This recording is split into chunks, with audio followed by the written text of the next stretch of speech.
पहिला आपण CFC केंद्राच्या ज्याला आपण सिटीजन फॅसिलिटेशन सेंटर किंवा सिटीजन फॅसिलिटी सेंटर म्हणतोय त्याची आपण आज अनावरण केलेलं आहे। हे आजपासून लाईव्ह होणार, म्हणजे थोडक्यात मध्ये ज्या कोणाला माड्यामध्ये येतात आणि त्यांना काही अर्ज द्यायचे असेल किंवा त्यांचे काही ऍप्लिकेशन असतील, निवेदन असतील, काही मग काय असेल ते पूर्वी अतिशय ते काय म्हणतात टपालच्या सिस्टम मध्ये होता। संबंधित अधिकाऱ्याला जाऊन भेटणे किंवा त्यांच्या कक्षामध्ये देणे किंवा इन्व्हर्ट मध्ये देणे, इथून पुढे सर्व ऍप्लिकेशन जे माड्याला कोणताही अधिकारी किंवा कोणत्याही विभागाचे असो ते सर्व सिंगल विंडो आपण तिथे स्वीकारणार आहोत। त्याला टोकन भेटणार आहे आणि त्यानंतर त्याच्या ट्रॅकिंग जे असते ते ट्रॅकिंगच्या संदर्भात मध्ये त्याची माहिती ते घेऊ शकतात आणि जर समजा काही डॉक्युमेंट त्यांना द्यायचे असेल तो डॉक्युमेंट पण तिथून ते त्यांना उपलब्ध होणार।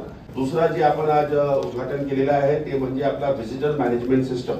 आणि या व्हिजिटर मॅनेजमेंट सिस्टमचा मूल हेतू एवढंच होता की आतापर्यंत तर कोणाला अपॉइंटमेंट घ्यायचं असेल कोणत्याही अधिकारी सोबत तो ते अपॉइंटमेंट घेताना एक तो व्हॉट्सअप किंवा पत्र पाठवणे किंवा त्यांच्या PA ला किंवा इतर माध्यमातून पत्र पाठवून किंवा ईमेल पाठवून, आणि त्यामुळे बरेचदा असा सर्वसामान्य नागरिकांच्या असा तक्रार होती किंवा मला जे अनुभव आलेला आहे की त्या लोकांना वेळेवर अपॉइंटमेंट भेटत नव्हता। तो ते दूर करण्यासाठी आपण एक VMS सिस्टम सुरू केलेला आहे, ज्यामध्ये आपण सर्व अधिकारी जे HODs आहे किंवा इंजिनियर पासून जे आपल्या प्राधिकरणच्या ऑफिसमध्ये बसतात ते सर्व अधिकारी त्यामध्ये राहणार। आपल्याला ते अधिकारीचा स्लॉट ओपन होणार। ते स्लॉट ओपन झाल्यानंतर आपल्याला ज्यांच्याशी आपल्याला अपॉइंटमेंट घ्यायची असेल आपल्याला अपॉइंटमेंट घेता येईल। आणि समजा काही कारणामुळे फॉर एक्झाम्पल सोमवारी 4 ते 5 चा स्लॉट उघडला असेल आणि त्या दिवशी त्यांच्या ऑलरेडी भरपूर अपॉइंटमेंट झाला असेल लोकांना देण्यासाठी आणि त्या दिवशी त्याला देता येत नसेल तर ते तुम्हाला कळवतील की कोणता दुसरा तारीख किंवा वेळेवर ते आपल्याला अपॉइंटमेंट भेटणार। आणि हे जे आहे फ्रॉम VP पासून टू द लास्ट जे कोणी आपला अधिकारी माड्यामध्ये कार्यरत आहे प्राधिकरणमध्ये, म्हणजे आता यामध्ये Mumbai board, repair board, slum board, Konkan board आणि प्राधिकरण हे सर्व समाविष्ट होणार आहे।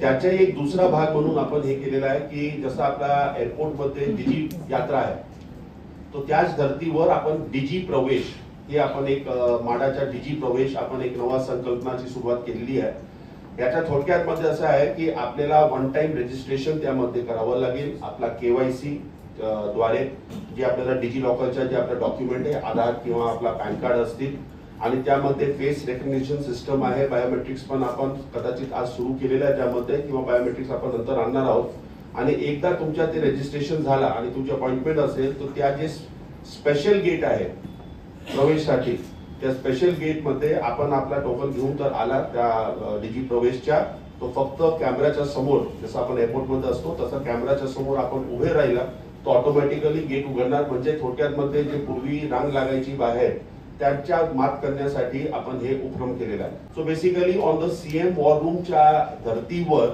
आम्ही पण माडामध्ये एक PMU फॉर प्रोजेक्ट मॉनिटरिंग हे आपण सुरू केलेलं आहे।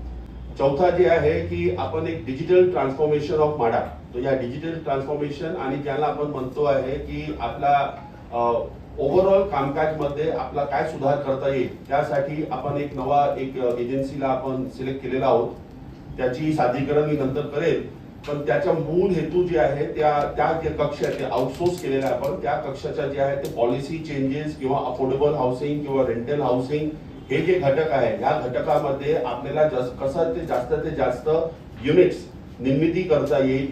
आपला ऍडमिनिस्ट्रेशन आणि गव्हर्नन्स जे आहे त्याला आणखी टाइम बाउंड आणि आणखी सीमलेस कसा करता येईल त्या अनुषंगाने आपण एक डिजिटल ट्रान्सफॉर्मेशन युनिट हे आउटसोर्स द्वारे आपण एक सेपरेट एजन्सी मार्फत आपण ते पण स्थापन केलेलं आहे। आर्टिफिशियल इंटेलिजन्सच्या माध्यमातून efficient governance and time bound delivery या संकल्पनाची जे माननीय मुख्यमंत्रीचं स्वप्न आहे किंवा त्यांचा निर्देश आहे त्या अनुषंगाने आम्ही पण एक एजन्सी AI च्या साठी आपण निवडणूक केलेला आहे। International standard I would say that something which has never happened in the RTI ते आपण आज करतो आहे, पण त्याच्या प्रत्यक्ष जे सुरुवात होईल ते 4-5 दिवसानंतर होईल। म्हणजे आपला जे माडाच्या जेवढं डॉक्युमेंट्स फाईल्स जे स्कॅन्ड आहे जे आपला stock holding SHIL stock holding India limited हे जे सेंट्रल गव्हर्नमेंटच्या कंपनी आहे त्याच्या अनुषंगाने जे सर्व डॉक्युमेंट स्कॅन करून तिथे आहे आणि मापेमध्ये त्यांच्या ते स्ट्रॉंग रूम किंवा त्यांचे जे सर्व्हर रूम आहे ते आहे।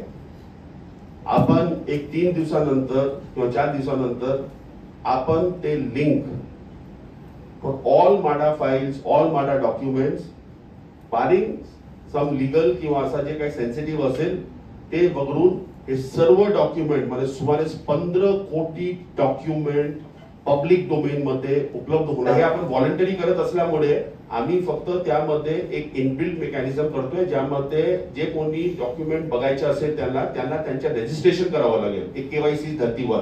म्हणजे त्यांचं नाव, मोबाईल नंबर आणि डिजी लॉकरच्या माध्यमातून आपला आधार किंवा पॅन कार्ड जे आपला लॉटरीमध्ये आपण जसा वापरतोय, आणि विशेष म्हणजे कोणतं डिपार्टमेंट, आणि ते ऑप्शनल आहे की ते का ते माहिती बघू इच्छितात. आणि ह्यामध्ये ओनली रीड फॅसिलिटी आहे. बाय दिस वीकेंड 15 कोटी अतिरिक्त document apart from already the close of document disclose on the RTI on the website, हे माडाच्या अधिकृत वेबसाईटवर ते उपलब्ध होणार.